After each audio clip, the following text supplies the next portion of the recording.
The team at Latham represented a young woman from Guatemala, Miss G, who had been subjected to sexual abuse at the hands of several family members throughout her life, culminating in a horrific gang rape by her male cousins and their friends. Despite reporting the rape, Miss G, like so many survivors in Guatemala, received no protection from law enforcement. The team succeeded in winning a very difficult asylum case. Since the persecutors were not intimate partners, the team could not rely on standard asylum arguments for domestic violence survivors. They needed to advance a novel claim regarding the client's eligibility for asylum. The team worked closely with the client and a country conditions expert to understand and present the reasons for the client's persecution. Over the course of many months and trauma-informed interviews, the team discovered that the sexual assault the client had experienced was part of a horrifying pattern whereby male family members within the family deliberately subjected women and girls to acts of sexual violence as a means to control and dominate them.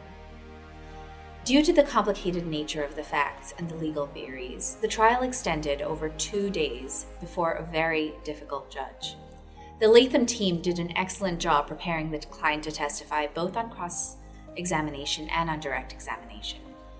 Beyond their exemplary legal advocacy, and despite the fact that this case was repeatedly delayed by COVID, the team frequently checked in with Miss G about her well-being.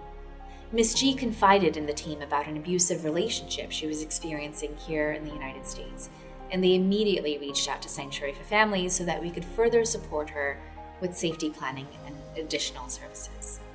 I am thrilled and honored to congratulate Lilia Vazova, Jaclyn Daniel Newman, Abhinaya Swaminathan, Daniel Grill, and Emma Green for receiving this award and for their deep commitment to serving survivors.